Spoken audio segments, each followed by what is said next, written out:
কেন্দ্র সরকারের নয়া বিলের প্রতিবাদে শামশেরগঞ্জের চোষকাপুরে জাতীয় সড়ক অবরোধ করে বিক্ষোভে ফেটে পড়লেন ড্রাইভাররা। বুধবার বেলা 11:30টা নাগাদ ঘটনাকে কেন্দ্র করে ব্যাপক উত্তেজনার সৃষ্টি হয় চোষকাপুর মোড় জাতীয় সড়কে। দফায় দফায় বিক্ষোভ দেখানোর পাশাপাশি চলে অবরোধ। তাতে কয়েক হাজার ড্রাইভার সামিল হন। খবর পেয়ে ঘটনাস্থলে ছুটে আসে শামশেরগঞ্জ থানার বিশাল পুলিশ বাহিনী। বিক্ষোভকে কেন্দ্র করে ব্যাপক উত্তেজনার সৃষ্টি হয় এলাকায়।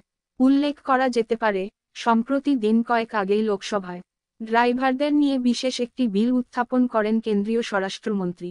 বিলে উল্লেখ রয়েছে, কোথাও কোন দুর্ঘটনা ঘটলে সেখান থেকে যদি ড্রাইভাররা পালিয়ে যায় তাহলে তাদের বিরুদ্ধে কঠোর পদক্ষেপ গ্রহণ করা হবে। 5 লক্ষ টাকা পর্যন্ত জরিমানা এবং 10 বছর পর্যন্ত জেলের বিধান করা রয়েছে নয়া বিলে।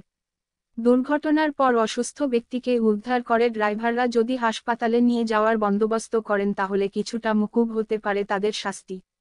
কেন্দ্র সরকার এ ধরনের বিল নিয়ে আসতেই কার্যত ড্রাইভারদের মধ্যে ব্যাপক ক্ষোভ পরিলক্ষিত হয়।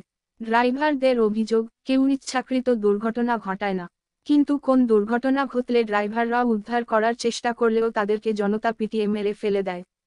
ফলে এক প্রকার বাধ্য হয়েই পালিয়ে যান ড্রাইভাররা। তাই ড্রাইভারদের বিরুদ্ধে এ ধরনের কঠোর বিল নিয়ে আসার কোনো যৌক্তিকতা নেই। ড্রাইভারদের প্রতি এক প্রকার জুলুম বলেও ক্ষোভ প্রকাশ করেন তারা।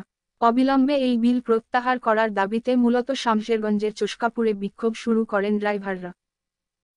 আমরা প্রতিটা ড্রাইভার, যতগুলো ড্রাইভার আছে, আমরা সবটি মিলে একজোট হয়ে ড্রাইভার আন্দোলন করছি যে আমরা এই যে এত আমাদের মাথার উপরে একটা বোঝা চাপে দেয় অমিত শাহ, বোঝা চাপে তাদের আমার ছেলে মেয়ে তো আছে, আমরা তো সঙ্গে একটা ভাবনা চিন্তা করতে হয়েছে যে আমরা 10 বছর জেল, 7 লাখ টাকা জরিমানা আমরা কোথায় পাবো?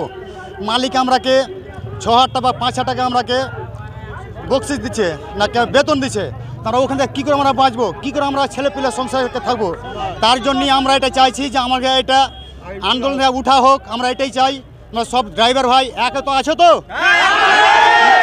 না হলে কিন্তু আমরা লাইসেন্স জমা দিতে বাধ্য হব, গাড়ি চালাবো না।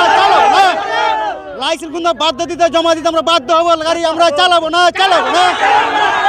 ড্রাইভার ভাই সব একে হও, এই আইন কারণ আমরা কিন্তু উঠতে চাই। আপনার নাম কি? হোসেন শেখ, কোথা থেকে এসেছেন? গাজীপুর থেকে, সাজির মোড়, গাজীপুর।